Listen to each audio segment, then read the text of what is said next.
Be doing a quick little balanced druid guide today. A couple people in my guild have asked me to help them out with their balanced druids, and people in trade chat have asked me to help them with my balanced druid, or with their balanced druid rather.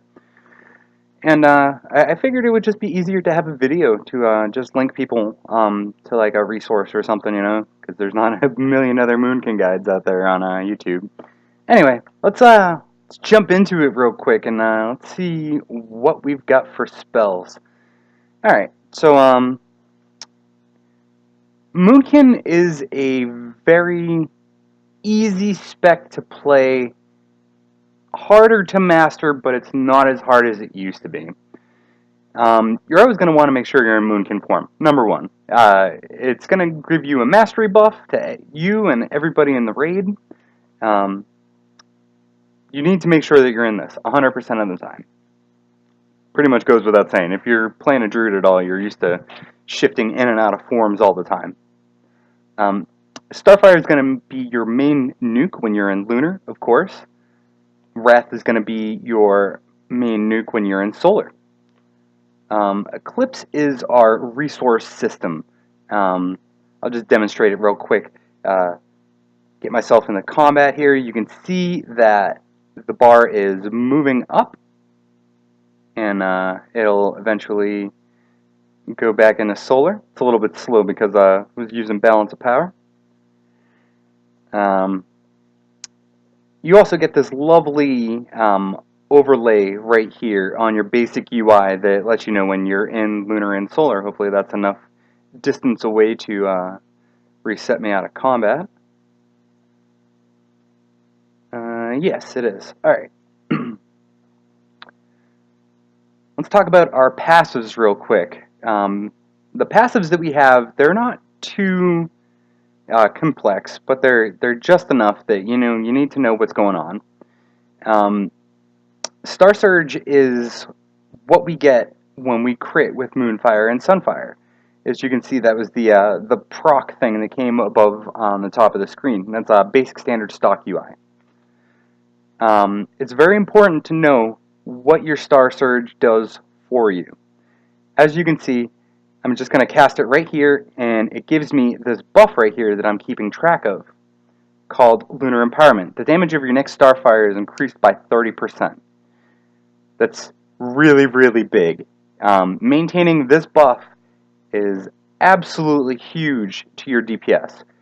As you can see right there, I'm going to cross over into Solar, and now I've gotten my Solar Empowerment. It's always good to do your Star Surges right here in the middle of your Eclipse, because when you get to the end of your Eclipse, you really want to be nuking as hard as you can. As you can see, the more you use it, the buff goes away, and you really want to make sure you use all of them before you cast another Star Surge.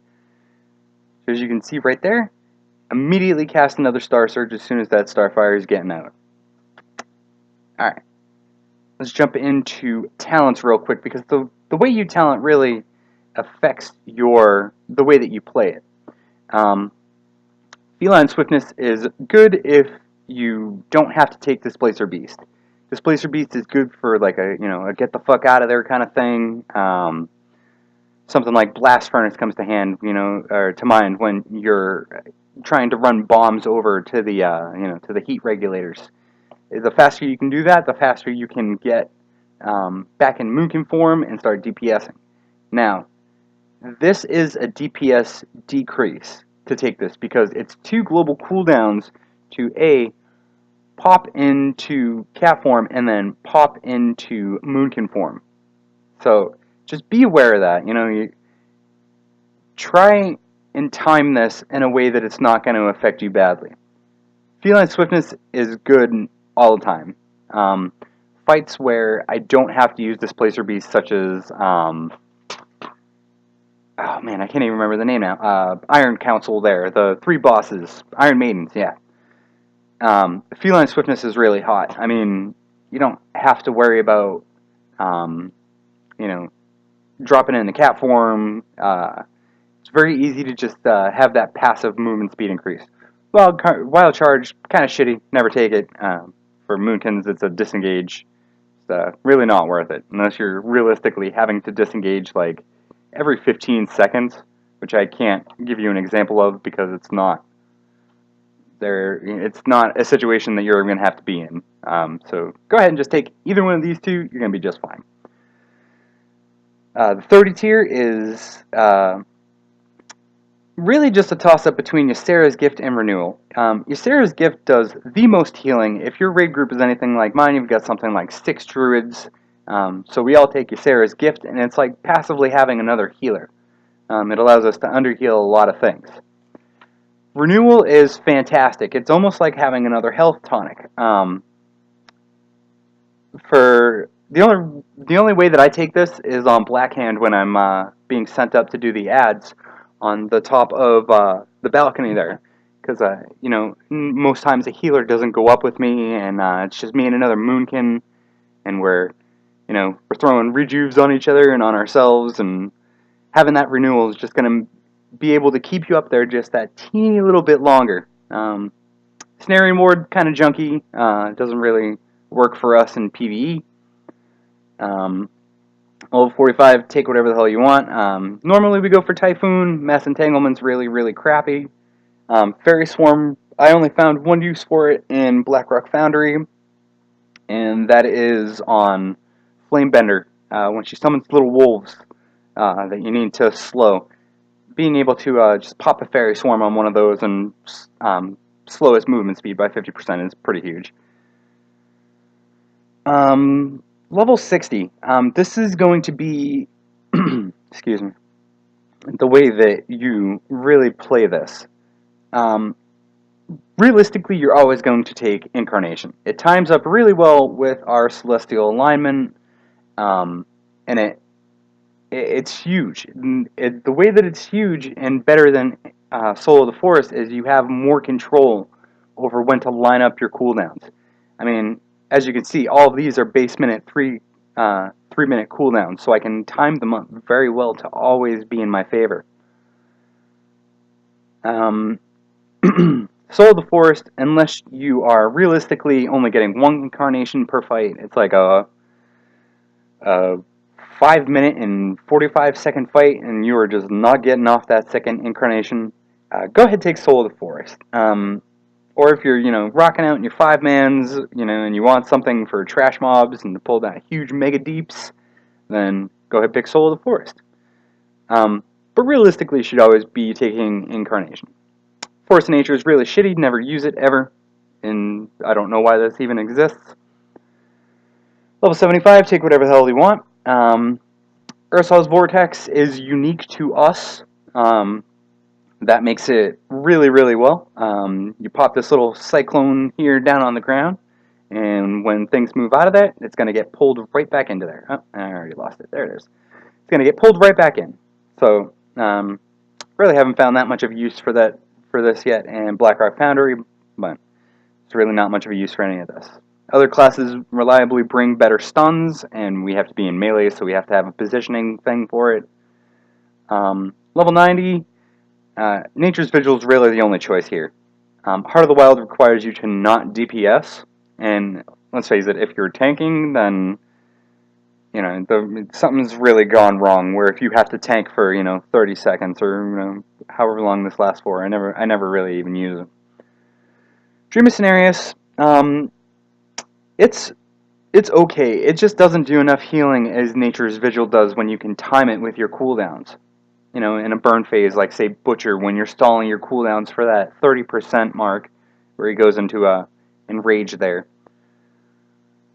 Level 100, Stellar Flare is really crappy. If it was instant cast, it might be better, but it just realistically doesn't do enough for being a cast time, and you have to time it so that it's in between right here in your Eclipse bar to get the most out of it.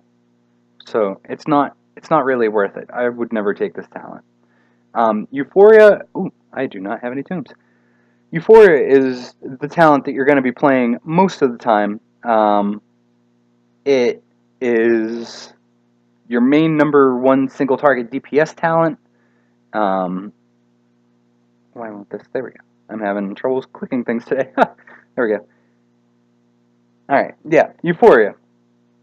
You feel a deeper connection to the stars, reducing your balance energy cycle time by 50%. Additionally, your lunar and solar empowerments reduce the cast time of affected spells by 20%. That is huge. So what that does for us pretty much is, alright, you noticed how slow it was moving before. You see how quick this bar is moving now and how much faster Starfire is casting for us? That would be why.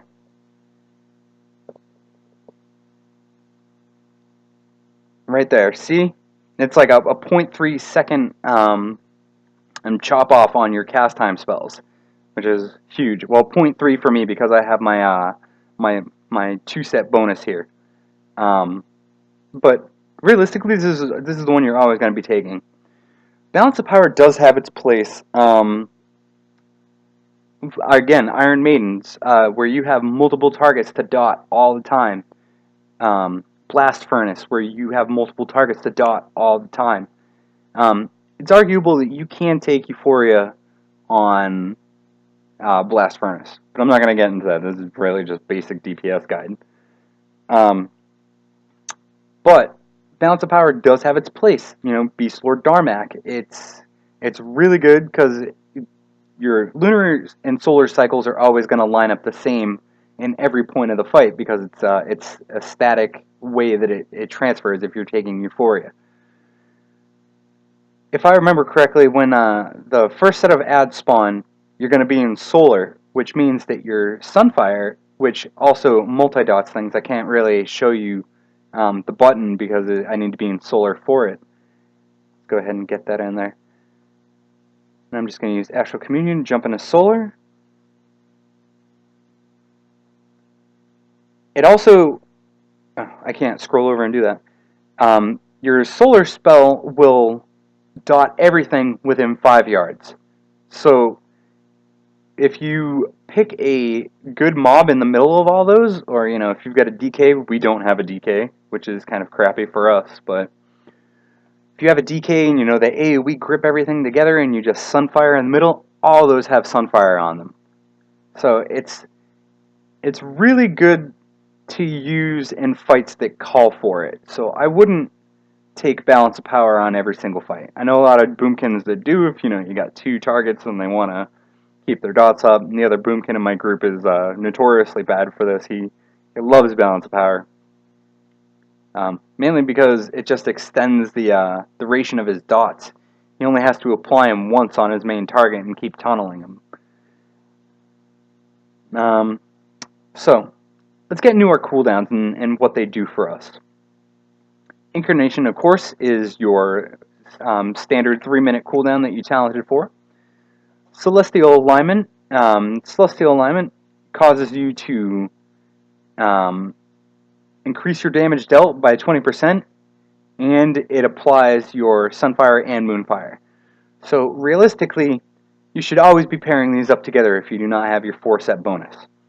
If you do have your 4-set bonus, which is Wrath and Starfire cast reduce the cooldown of Celestial Alignment by 3 seconds, you're going to get 2 Celestial Alignments per 1 incarnation, roughly, if you're getting the amount of cast off that you should before your next incarnation. It's almost like a little goal to be working for. But by all means, always pop your incarnation and Celestial Alignment together when you can. And also, you should also only be popping your incarnation and Celestial Alignment when you are in lunar, because it's going to freeze you right there into your cycle, and it's going to empower both solar and lunar. But if you cast Celestial Alignment while you're in solar, you're only going to get solar empowerment buffs from your Star Surge. So it's really important to make sure that you're not tripping over your Star Surge procs and that you're doing everything proper and on time. It sounds really difficult, but it's really not. So let's get into stats real quick and what they do for us. Your main stat always is going to be Intellect. Always Intellect more. Item level difference or substat difference really doesn't matter too much. If it's, say, you know, a 5 item level difference, but if it's better statted, then you're going to go for the better substats. But if something like 15 item levels higher, the intellect is going to be a bigger DPS gain than, you know, the substats. So behind intellect, we want mastery, mastery, mastery, mastery everywhere. We're gonna be gemming for mastery. We're gonna be enchanting for mastery, just everywhere. Why mastery? Increases the bonus of your damage from your eclipse by X%. For me, it's 59% right now. So what does that mean? How does it work? When you're getting into your eclipse state, is the more that your mastery is working. Right here, my mastery is at its full percentage. It's the most that it can be. It's going to decrease, and right here, it's gaining into solar, and now it's at its peak right there where it's doing the most. So your mastery is almost always going to be active. So you just need to realize that your mastery is different from what it used to be. And it's more important now than it is crit, because crit doesn't give you Star Surge procs for, you know, every single crit chance that you have on Moonfire and Sunfire. It's only your most recently applied Moonfire and Sunfire. So it doesn't matter if you dot up one thing, if you dot up two things, if you dot up a million things, it's always going to be your last Moonfire and Sunfire. Now, they did fix the bug where if your target dies, that your Moonfire and Sunfire do not proc anymore for Star Surge, but it's very important to know that it's only one set of dots that grants it to you. Alright, crit. Of course, crit's important because it gives us Star Surge buffs and it's double damage. Haste, meh, it's alright. I mean, lower cast speed and more dot ticks is always going to be great, but since they removed, you know, the haste breakpoints, which is a much welcome change, you really don't need to worry about haste. Multi-strike, it's cool. I'm not going to knock it. I do have the Black Hand Trinket that gives me multi-strike, just simply because it has more intellect. I just really wouldn't worry about multi-strike. Like, it's not a bad stat, but it's decent. Versatility, pretty crappy. It's nobody's best stat. I honestly don't know why this is in the game. That should be about it. Of course, we don't have to worry about hit rating anymore, which is awesome. Let's talk about gearing for a second. You want to get your 2-set as quick as possible, and your 4-set. Your 4-set is what's really going to push your skill cap a little bit higher. You're going to be finding better places to use your celestial alignment and everything. So 2-set and 4-set, really important. That's pretty much it. Your trinkets, you really want to go for this crit trinket, and I guess the haste trinket is maybe a little bit better. I've been playing around with both of them. I sim crafted it, and this one's got a little bit more intellect, so that's why I picked it.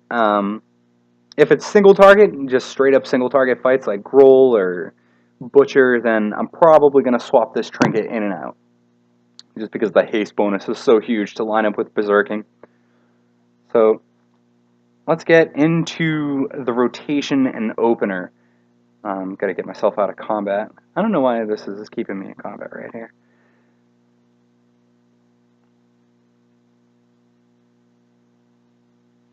Come on.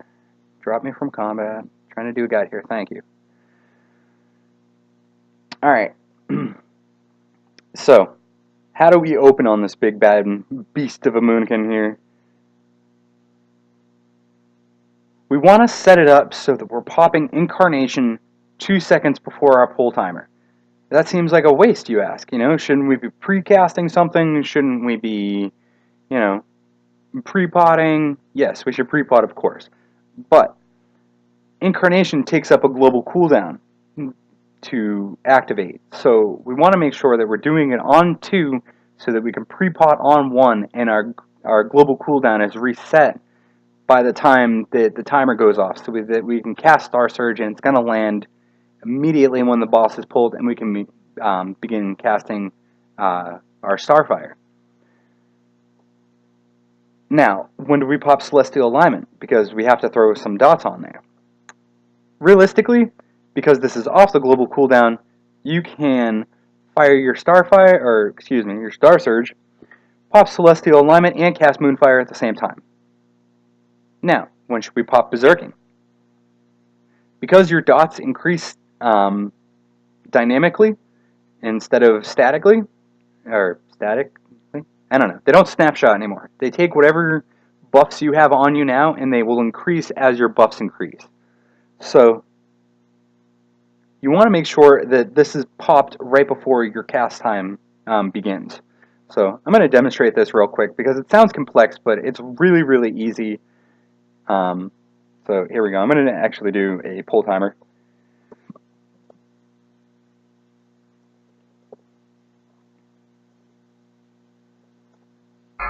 Alright, there we go. 5. There we 4, go. 3, 2. Incarnation, 1. pot, Star Surge, dots, cast. There we go. Keeping track of this now. Oh, and see, we've already procced a Star Surge, so we want to use that immediately because it can't proc again if it's on cool or if you have max charges. So there we go. We're about to pop out of Celestial Alignment, so we redot one more time. Star Surge again.